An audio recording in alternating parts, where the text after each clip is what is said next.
commence avant de lire le deuxième texte.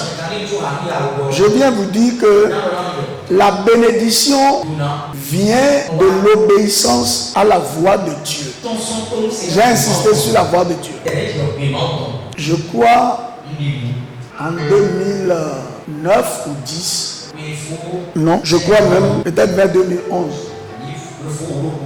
J'ai vécu une expérience.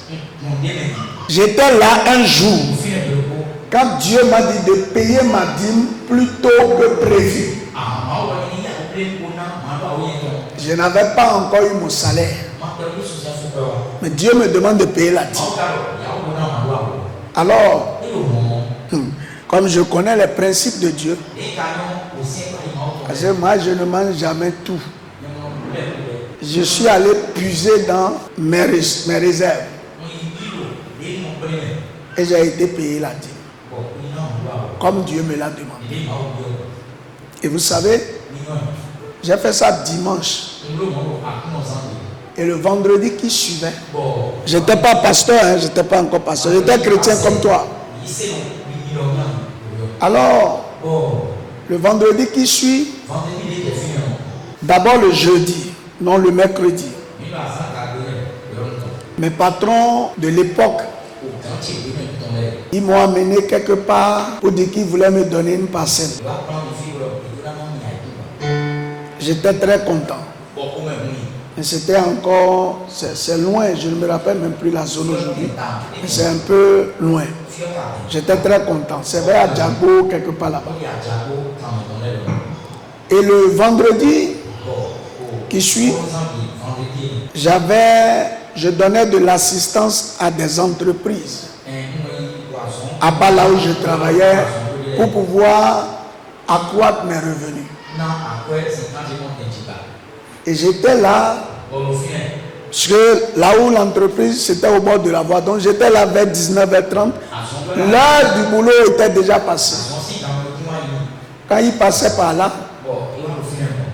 ils étaient deux associés. Et ils m'ont vu. Et ils m'ont appelé. Ils disent au bureau, on se retrouve au bureau. Et je viens au bureau. On me dit, ramasse tes affaires et donne-nous notre clé. Ma femme était enceinte à l'époque. Et donc, le vendredi soir, je suis rentré. Vendredi soir, je suis rentré en perdant l'emploi. Et à l'époque, tout ce que j'avais comme économie à l'heure là, c'était 500 000 francs.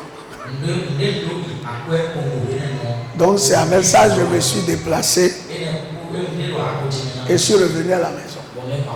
Je regardais ma femme, je ne pouvais rien lui dire. J'ai été me coucher.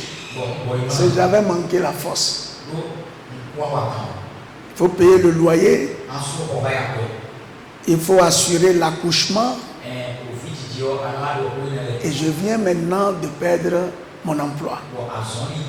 Parce qu'ils ont estimé qu'on appelle ça concurrence déloyale. Et donc, je suis allé me coucher. Je n'ai pas mangé. Vers 2h ou 3h, ma femme m'a réveillé et m'a dit, qu'est-ce qu'il y a? Je lui ai exposé tout. Elle m'a dit, non, c'est que tout. Ne t'en fais pas. Notre Dieu, il est capable. C'est rien. Il va changer la donne. Nous allons prier, le Seigneur va se manifester. Et puis, quand elle a dit ça, la force m'est revenue. On a prié. Et je me suis couché. Bon, naturellement, après ça, je me suis endormi. Le lendemain, j'étais là, j'ai commencé à dire, mais qu'est-ce que je peux, quelle porte j'ai ouverte? Je n'ai pas trouvé. Et j'ai dit, j'ai été obéissant dimanche seulement. Ça va crier pour moi. Et donc j'étais là. Le lundi, tout le monde est rentré. C'est la première fois que je fais l'expérience tout le monde quitte la maison. Je me suis mis à étudier la Bible.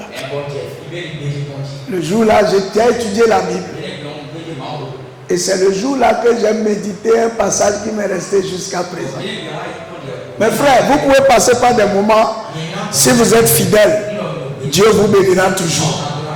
Alors, j'ai médité le passage de là où Dieu a dit à Moïse, tout ce que je t'ai commandé.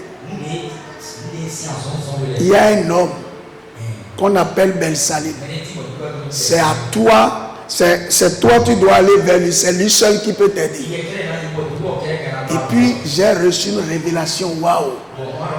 J'ai dit, là où je suis là, il y a quelqu'un qui a besoin de mes compétences. Pourquoi je vais me plaindre pour un emploi que j'ai perdu? C'est maintenant que le meilleur veut venir. Vous voyez, pendant que j'avais cette joie, mon téléphone a sonné. Et puis, mes patrons m'ont rappelé. Dit, est-ce que demain tu peux venir? On va discuter. Et puis j'ai dit ok. Mais ma tête avait changé déjà. Pour moi, leur travail n'était plus dans ma tête. Je m'étais réveillé avec une nouvelle espérance et un nouveau engagement. Je suis parti. Et puis, ils ont dit on s'excuse. C'est par là qu'ils ont commencé. On s'excuse pour ce qui est arrivé. On a agi sous le coup de l'émotion. En réalité, le salaire qu'on te paye est petit. Nous-mêmes, on s'est rendu compte que ce n'était pas bon. Et donc, on va changer les choses. Vous voyez, j'étais dans un sentiment de mélancolie, la joie et puis un peu la colère. Mais vous savez, quelque chose s'est passé. Dès lors qu'on a fini, qu'on m'a remis ma clé, un numéro m'a appelé. Et c'était une personne avec qui j'étais en combat. Ça veut dire que spirituellement, Dieu avait vu qu'il voulait m'arracher l'emploi parce qu'il y a un temps pour chaque chose. Mais la bénédiction a fait que, en obéissant, Dieu a barré la voie à cela. Que Dieu nous donne le cœur obéissant. Parce que dans les trucs qu'on lui a dit, si tu obéis, ils viendront contre toi par un seul chemin et ils s'enfuiront par 1000 ou bien 7. Frère, la bénédiction c'est pour les obéissants. Alors j'ai compris le jour-là que c'est difficile d'obéir. Mais quand vous obéissez, Dieu est fidèle. Il vous bénit toujours. Voyez, j'ai compris que ce qui se passait c'était spirituel.